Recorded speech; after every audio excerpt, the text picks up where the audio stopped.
Falamos da última vez que estivemos aqui sobre promessa, sobre escravidão. Falamos de forma bem, eu acho que bem clara, sobre a fidelidade que a escravidão ela exige. Como servos do Senhor Jesus, como pessoas que nós nos dispusemos voluntariamente a nos tornarmos escravos, e escravo doa o seu corpo, o escravo ele serve.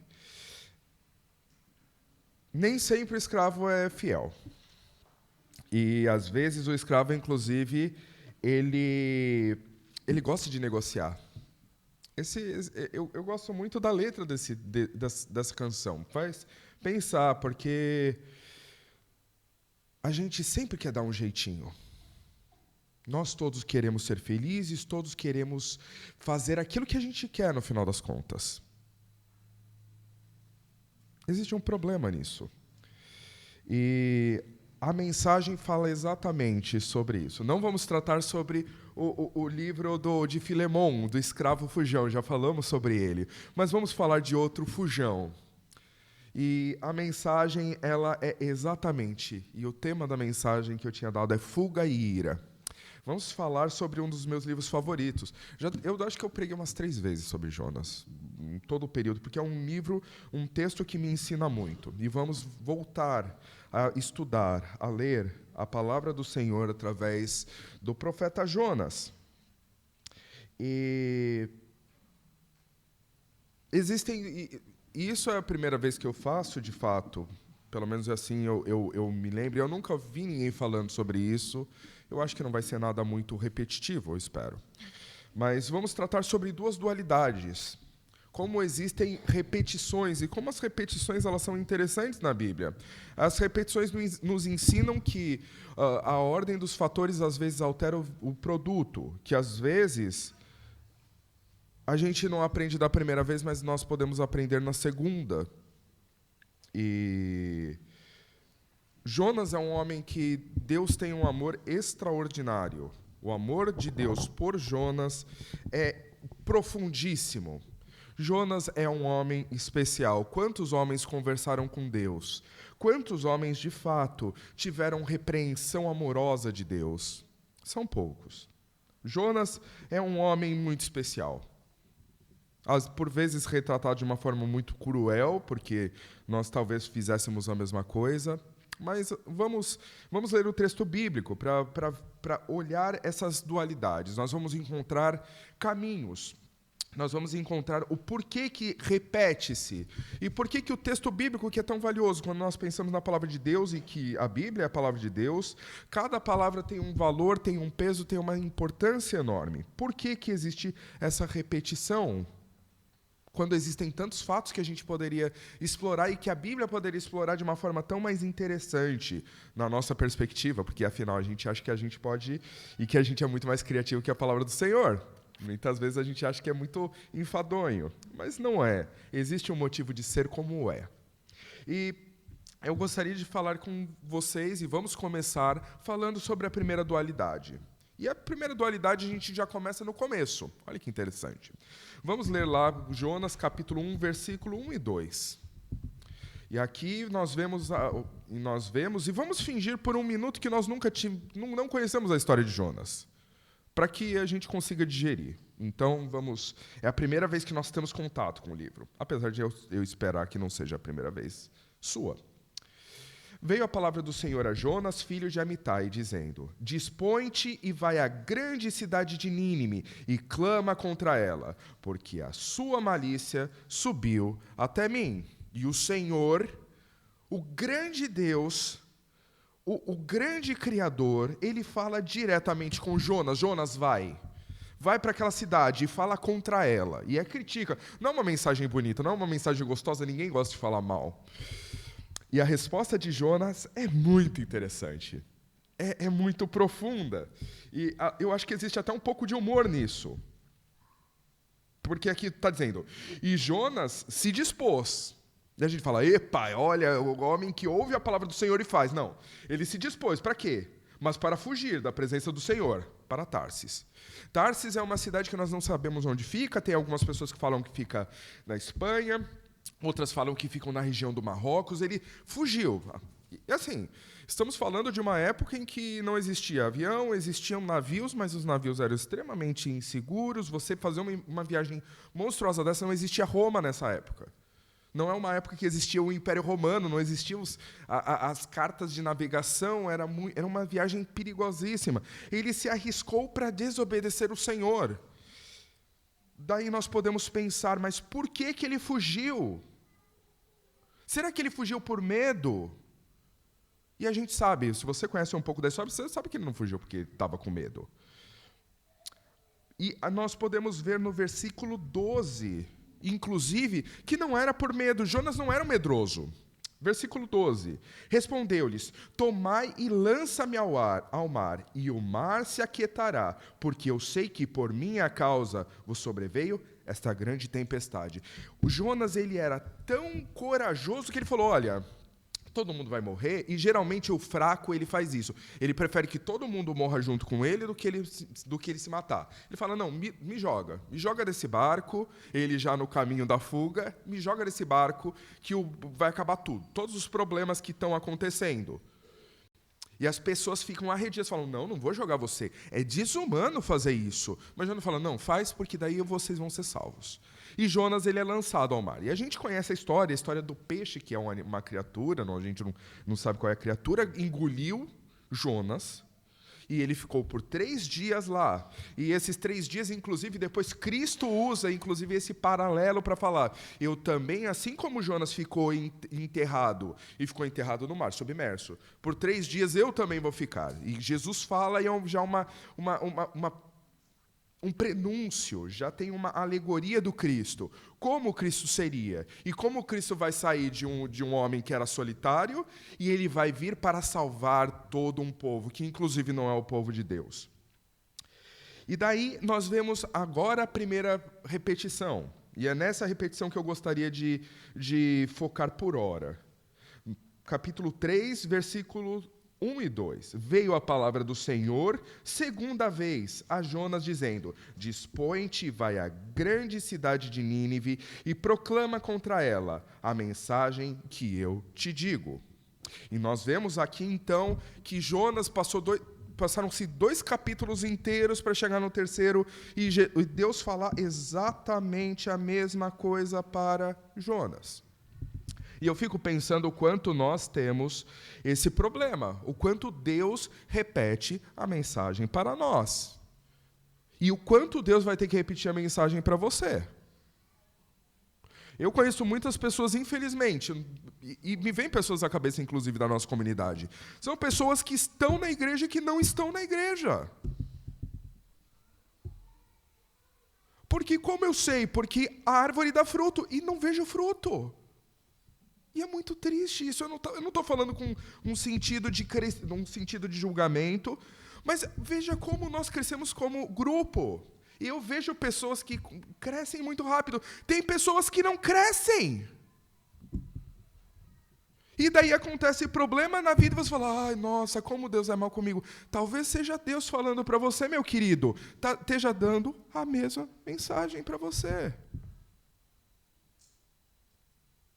Às vezes nós precisamos ouvir a mesma mensagem, vez após vez, porque nós não entendemos o chamado de Deus. Apesar de nós termos a Bíblia, que é a palavra santa de Deus, você tem acesso a ela. Nós mandamos os áudios na escola da Bíblia para incentivar os alunos a lerem a palavra de Deus. Nós deveríamos também incentivar dentro dos nossos grupos, porque a gente fala e é triste.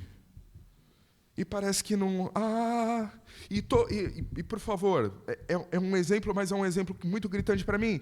Se nós não nos reunimos como igreja para adorar ao Senhor, e todo domingo eu preciso ficar pegando na mãozinha da pessoa: criança, desculpa, mas por que você não vê? Mas... Isso é só um exemplo. Mas se você ouve, e Deus dá correção, e você passa por turbulência, você passa por dentro da barriga, às vezes, do peixe, e você sai e Deus continua falando a mesma coisa, você fala: não, mas coitado do anão, deixa o anão em paz. Muda. Quantas vezes Deus vai ter que repetir na tua vida a mesma mensagem para você se converter? Porque conversão é caráter. Conversão é caráter. Você muda o seu caráter e às vezes a gente pede, se o Senhor me der isso, eu vou mudar o meu caráter. Não, você não vai mudar, porque milagres não mudam caráter. Conversão muda caráter. Conversão muda. E nós vemos que aqui que existe um problema. E falamos exatamente sobre esse problema. Conversão não muda caráter, e daí nós vemos a figura de Jonas. Porque tudo bem, eu vou obedecer pela força do ódio. Literalmente, ele obedeceu pela força do ódio. Ele não estava nem um pouco afim de fazer a mensagem. Ele não estava nem um pouco afim de cumprir a mensagem do Senhor. E é corajoso. Homem corajoso. O homem que foge. O Senhor fala, vai para cá. Ele vai para o lado oposto. O homem que Deus fala, faz. Ele fala, eu vou fazer, mas só porque você quer. Porque eu não vou tentar ajudar em nada para que a mensagem seja, para que o seu plano seja completo. E daí nós vemos que nesse meio tempo acontece perda de tempo, dor e sofrimento. Porque e isso é um comentário que eu já fiz, eu tenho certeza que eu já fiz aqui. Mas eu vou fazê-lo de novo porque eu acho interessante. Talvez aquilo que ele fez para tentar fugir ajudou a fazer exatamente o oposto. Porque imagine a cena, uma pessoa saindo da boca de um peixe, sendo vomitada. Se alguém viu aquela cena, com certeza a Rádio Peão passou para toda a cidade. E a mensagem que aquele homem, que provavelmente sofreu 3 dias com suco gástrico do peixe, e que provavelmente estava com uma pele meio escamosa, meio esverdeada, estava uma coisa esquisita, aquele homem falando, em 40 dias essa cidade vai ser destruída. Aquele homem que a última coisa que ele queria fazer era salvar a cidade de Nínive, o que acontece? Nós vemos no versículo 6, capítulo 3, versículo 6. Chegou esta notícia ao rei de Nínive. Ele levantou-se ao seu trono, tirou de si as vestes reais, cobriu-se de panos de saco e assentou-se sobre cinza. E aqui é um paradoxo, não é uma dualidade, mas é um paradoxo, porque Jonas, primeiro, de onde vem Jonas? Jonas vem de Israel. Nessa época não existia o conceito de Israel que provavelmente você está pensando. Ele é da época de Jeroboão II. Mas eu não sei quem é Jeroboão II. Tudo bem não saber, mas existia nessa época um reino dividido. Existia Israel no norte e Judá no sul. Eram 2 reinos diferentes. Israel do norte nunca obedeceu ao Senhor em todos os 250 anos que viveu. Olha só que interessante. Jonas, ele morava e ele vivia no reino do norte, e provavelmente como profeta ele pensou, não, eu vou anunciar para o meu povo, porque afinal, meu povo precisa ser convertido. E passaram-se dezenas de profetas, vários dos livros que nós vemos na Bíblia são para Israel do Norte. Eles não se converteram. Em compensação, um homem rebelde, um homem que não queria falar com Nínive, porque afinal, Nínive é pagã, Nínive é aquele povo esquisito, é aquele povo XYZ, é muito, muito diferentão. Aquele povo, ele pregou em 40 dias. O rei, o homem que deveria ser mais orgulhoso, ele se converteu ao Senhor. Enquanto o povo do Senhor, que tinha passado pelo Egito, que tinha passado pelo deserto, que tinha comido o maná, que conhecia a história e que era reverenciada a história, porque afinal, eles receberam como promessa aquela terra, aquele povo não se converteu. O povo de Nínive, e onde fica Nínive? A Síria. A Síria, o grande inimigo. A gente está estudando agora com o Ricardo, com o Leonardo, com meu pai. Nós estamos estudando que a Síria era um grande problema para Israel do Norte, porque eles invadiam. Naamã é da Síria, e Naamã se converteu. Nós vemos aqui que a capital toda se converteu em 40 dias. O rei que era orgulhoso, que falou, não, mata esse profeta.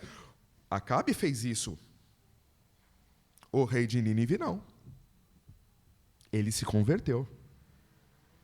Nós não vemos orgulho, mas vemos um rei. Enquanto isso, nesse mesmo momento, Oséias estava pregando. Se você quer saber a relação, leia depois Oséias. Não é o tema da mensagem de hoje. Mas leia Oséias e veja a crítica que ele faz, porque o que estava acontecendo com Israel do Norte, eles estavam se prostituindo com outros ídolos. Enquanto isso, a Assíria estava se convertendo ao Senhor. Absurdo isso. É impressionante. E daí nós vemos no versículo 10 o que acontece. Quando nós nos convertemos, quando nós mudamos, viu Deus o que fizeram, como se converteram do seu mau caminho. Deus se arrependeu do mal que tinha dito, lhes faria e não o fez. Deus perdoa. E Deus é generoso demais. Mas daí nós vemos a perversidade, às vezes, do conhecimento. Porque em Israel conhecia Javé, conhecia o Deus de Abraão, Isaac e Jacó, conhecia o Deus de Davi, conheciam muito bem o Deus de Davi, mas eles não convertiam seus corações. Jonas não converteu seu coração. Por quê? Porque ele sabia que se convertesse, Deus é bom. Deus não é vingativo. Deus não queria destruir a cidade. Mas como seria bom se aquela cidade fosse destruída? Como seria maravilhoso para Israel se o grande inimigo de Israel, a Síria, fosse destruída? Mas convenhamos, nós sabemos que, e Jonas não deveria saber, inclusive tem um gancho com a aula do Edivaldo que ele deu, os nossos inimigos são espirituais. O inimigo de Israel não era a Síria, o inimigo de Israel era Deus. Porque eles estavam contra Deus, e Jonas não percebia isso.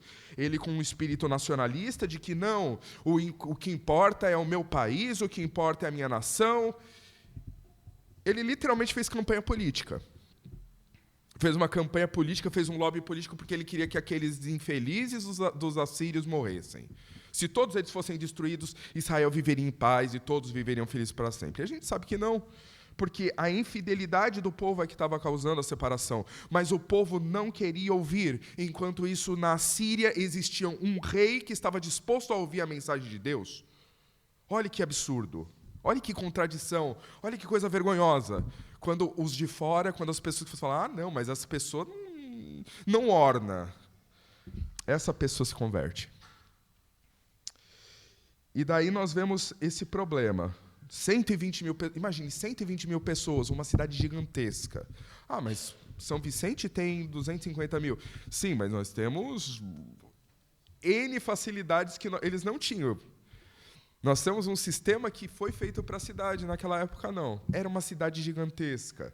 Israel certamente não tinha. Com certeza a capital, a Samaria, não tinha 120 mil pessoas. Não teria como suportar, alimentar e cuidar de 120 mil pessoas. É muita coisa. E daí, nós vamos para a segunda dualidade. Então, a primeira dualidade, nós vemos um homem que foge, e ele foge porque ele sabe quem Deus é, ele acredita em Deus, ele sabe que Deus é bom, mas ele não quer que Deus seja bom. A segunda dualidade que nós vemos, ela começa a partir do capítulo 4. E daí nós vamos para o versículo 4. E daí o Senhor diz, e disse o Senhor, é razoável essa tua ira? Porque no final das contas, olha o relacionamento que Deus tem com Jonas. Porque não falta fidelidade em Jonas. Justamente ele conhece muito bem Deus e sabe como Deus é maravilhoso. Então, eu não vou fazer os planos de Deus, porque Deus é muito maravilhoso. Eu sei o que vai acontecer. E não vai acontecer aquilo que eu quero. Mas daí acontece novamente esse texto, no versículo 9. Então perguntou Deus a Jonas, é razoável esta ira por causa da planta? Ele respondeu, é razoável a minha ira até a morte. E daí, quando a gente vê e depois leia o texto, porque eu posso estar mentindo ou me enganando, ou os dois, nós vemos que Primeiro, ele fica irado porque ele vê que Deus, ele é generoso. E isso causa uma ira muito grande em Jonas. Como pode, Senhor? O Senhor não destruiu esse povo. Depois, o Senhor faz uma planta, ele está sentado lá de camarote, vendo a destruição, vem a planta, vai por cima, depois a planta seca, de um dia para o outro essa planta seca, vem um vento quente, ele fica meio atônito e ele fica muito irado. E ele fica muito, muito irado. E nos dois momentos, Deus pergunta, é razoável a sua ira? E aqui eu consigo enxergar, eu consigo ver no texto bíblico que Deus ama todas as pessoas. E que nossa ira, ela é um péssimo filtro. Porque Jonas não estava, e a grande moral do livro é um relato bíblico, não é uma história de fantasia, mas existem algumas morais que nós podemos tirar. Com certeza, a moral que qualquer pessoa consegue enxergar é: Deus ama até os outros povos. Deus não tinha exclusividade com um dos povos. Deus não amava só o povo de Israel, mas Deus tentava e Deus tenta a todas as pessoas alcançar. Deus está tentando.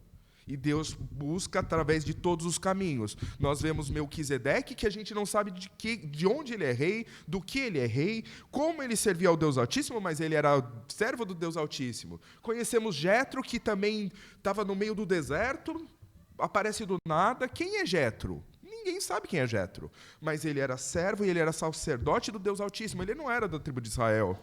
Mas Deus ama a todos os povos e busca se religar com o ser humano a qualquer custo. E ele é amor, e ele é generoso.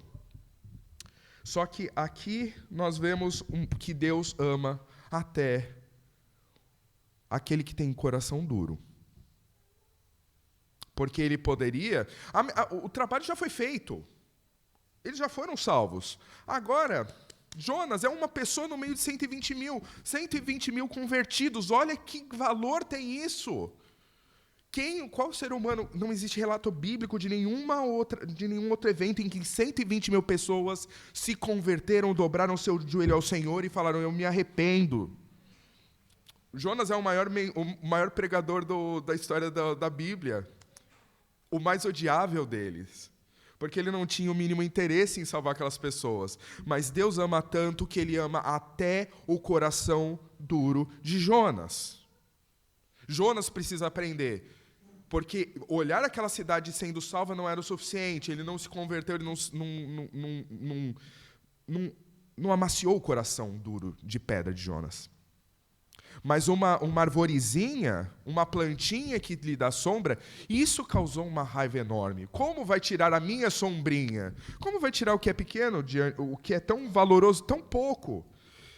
E daí, às vezes, Deus tira, porque nós temos o coração duro. Porque a repetição, você fazer e ficar... Você continua dando murro de faca. E o murro de faca não é suficiente. Você continua... Não, a culpa é da faca não é da sua mão que você está batendo na ponta da faca. E daí, Deus tira aquilo que Jonas mais amava, um pedaço de planta, que para ele tinha muito mais valor do que 120 mil almas. E daí eu separei em dois aspectos, porque existe... Jonas, ele se ira por causa de uma nação que é salva, e eu vejo um elemento coletivo aqui. E quanto à ira da planta, eu vejo um elemento pessoal. E quanto a elemento pessoal é importante. E eu acho que essa mensagem ela é forte, pelo menos é muito forte para mim. Deus ama o imaturo. Porque existem muitas pessoas, e por favor, eu não falo muitas pessoas, nesse caso eu me incluo. Eu sou muitas vezes imaturo, eu sei muito a Bíblia, e desculpe, eu não falo isso com sentido, nossa, eu sei muito a Bíblia, olha como eu sou maravilhoso, muito pelo contrário. Eu conheço muitas histórias da Bíblia, eu conheço muito conhecimento da Bíblia, mas quantas vezes eu não sou imaturo? Quantas vezes eu não sou pequeno? Quantas vezes eu falo as coisas para as pessoas e eu mesmo não faço? Olha que hipocrisia. Quantas vezes eu sou um mestre da lei junto com os fariseus, porque eu conheço muito, sei o que é o correto, mas o que eu faço? Eu faço errado. Mas ainda assim, Deus ama o imaturo.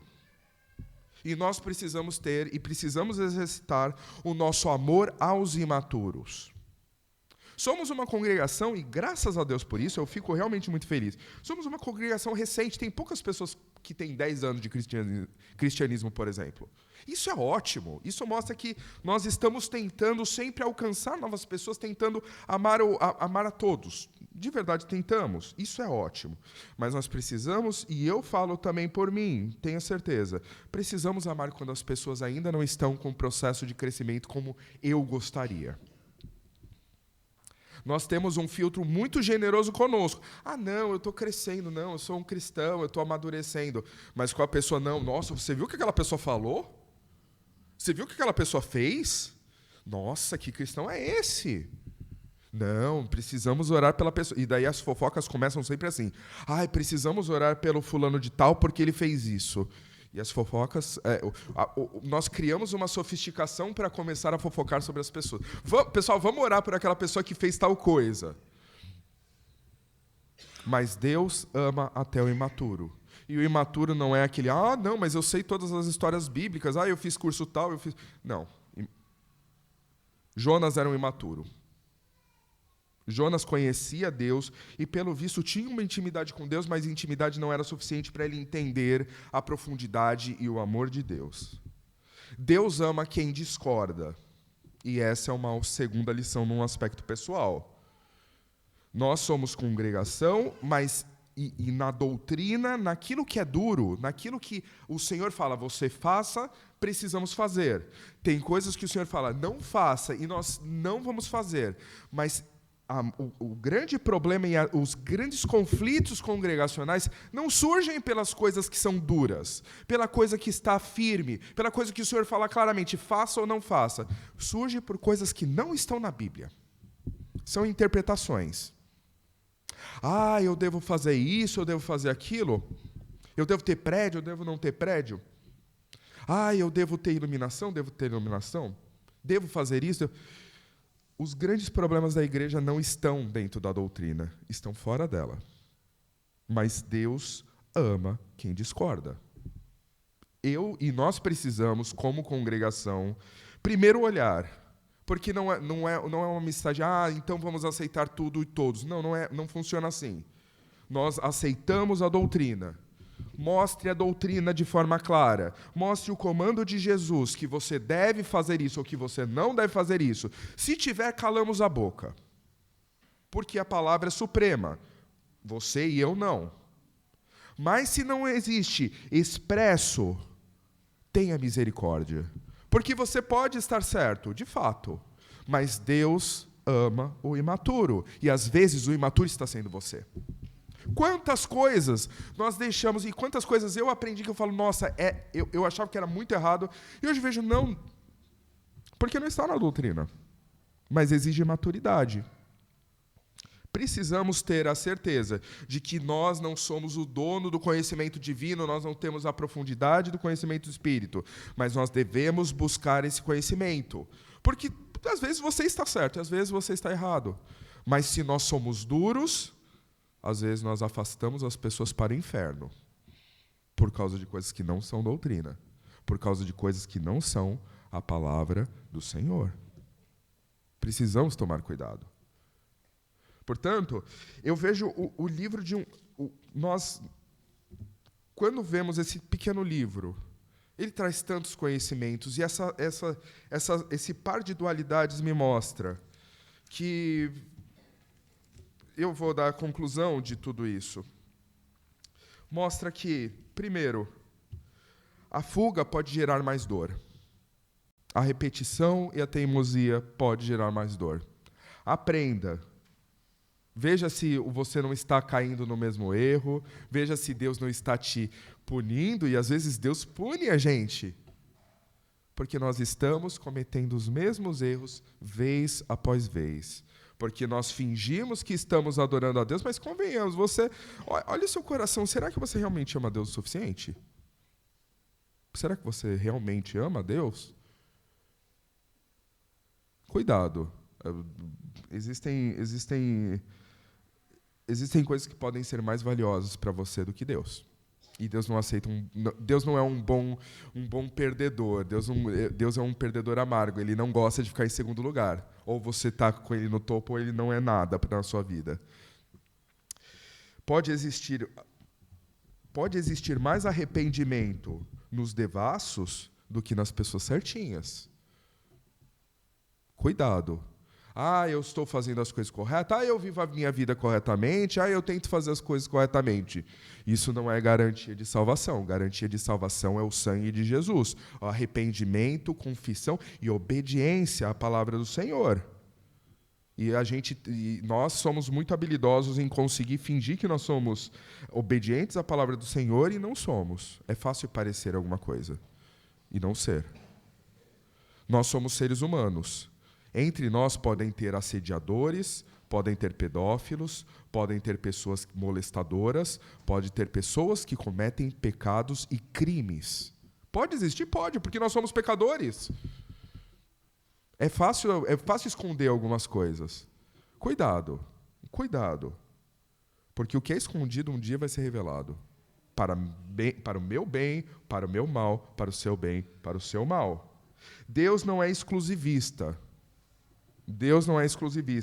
Precisamos sempre receber muito bem as pessoas. Precisamos sempre ter os braços abertos.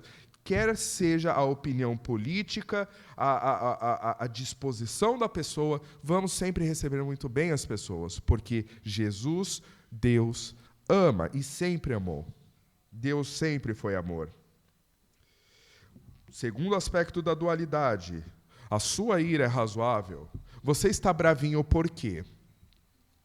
Você está bravinho porque está com um problema de dinheiro, porque você não tem um relacionamento, porque você não tem um namoro, porque você não tem um casamento feliz, porque o seu marido não faz isso, porque a sua mulher não é assim, porque o dinheiro não dá para o final do mês, porque os seus filhos estão doentes. Eu não sei qual é o motivo de você se irar. Mas será que a sua ira é justificável? Talvez ela não seja. E, geralmente, quanto menor a coisa, quanto mais íntima, quanto mais egoísta a coisa, mais ela dói. Vamos aprender a controlar nosso faniquito, a controlar nosso chilique, a começar a olhar as coisas do jeito que elas são. Porque nós podemos dar um tapinha nas costas e falar, coitadinho de você, mas nós todos somos mais que vencedores através do sangue de Jesus. Nós não somos coitadinhos. Você não é coitadinho. Eu tenho certeza que se você for fiel, você vai para o céu. E o céu é um oceano em que 3 bilhões de anos não representa uma gota. Você tem promessas muito maiores. E quando eu digo você, eu tenho certeza que eu também. Precisamos permanecer firmes, porque o céu é uma realidade. O Senhor está voltando e nós precisamos estar preparados para isso. Em nome do Senhor Jesus. Vamos fazer uma oração.